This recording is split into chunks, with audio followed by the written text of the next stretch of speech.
Let's take a look at modeling of trig functions, section 9.6. The first two problems here are practice graphing. We'll go over this. This tells me my amplitude is 4 and my graph has moved down 1 unit. It's the tangent function. My period is pi, going from negative pi over 2 to pi over 2. Right here in the middle of the graph is usually at 0, but this went down 1 point. Here, where it's in the middle here, it's usually at 1, and so it should be at 4. So let's make a correction here to have it make a little more accurate. So right in the middle, actually we've moved it down 1, so it should be right there. And over here, right in the middle, normally it would be down at 4, but we move it down 1 to be a negative 5. So this leg of the graph should look like this. Remember, the tangent is the snake in between the two road markers. Cosecant is the inverse of sine, and that's where we have these two parabolic shapes that have gone up 2 units. The first example, which is in the book on page 506, talks about sound. Sound is in a sinusoidal type of graph.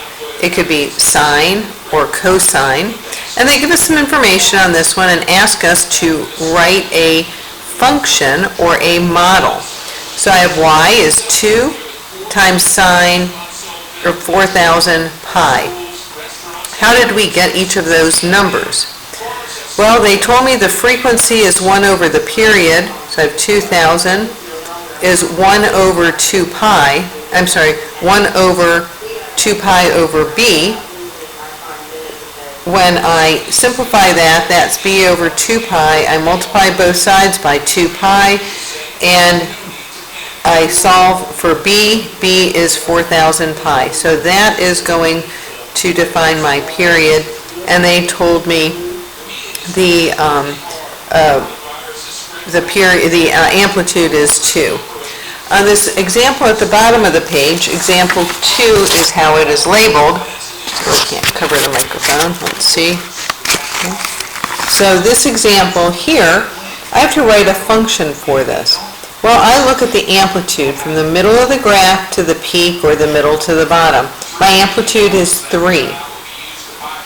This shows a vertical shift up 2. Right here, where it crosses over my y-axis, instead of at 0, it's crossing over at 2. So that shows a vertical shift going up 2. So far I know my amplitude and up 2. I have to figure out the period. I have 1 full revolution between here and here.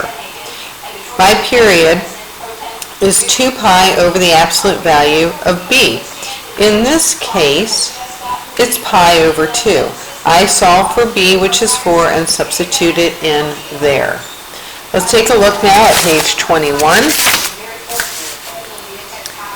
This one you can take a look at on page 508 to see how they come up with the book does a pretty good job on that.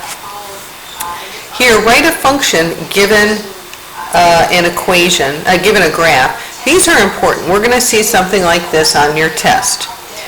So we have to decide, is it going to be sine or cosine? This one is cosine because it crosses over high as opposed to low on your y-axis. High to low will give me cosine. My amplitude is 2 because this is that distance from the middle of the graph to the peak of the graph is 2. Or I could look at the bottom to the top and see how far that is, and that's 4 units divided in 2 gives me 2, which is my amplitude. The period, 1 full revolution, is 2 pi over 3. 2 pi over 3 is going to equal the formula 2 pi over b for the period of a graph of a sine or cosine function. So b has to equal 3. So here is the equation that represents that graph. Let's take a look at this one over here. I am going low to high. I cross over my y-axis 1 unit down from the origin, So I think this is going to be a sine function, down 1. So the amplitude is 2, from the middle of the graph to the peak is 2.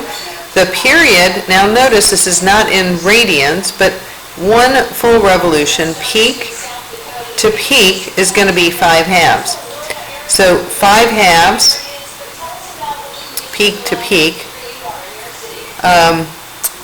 I'm sorry, it's not 5 halves because I have to account that I'm not including this 1 half. So I have 5 halves minus 1 half is 4 halves, which is 2. So 2 pi over b equals 2. I solve for b, and b is pi. So here is my equation for this. We're going to do the regression on another video.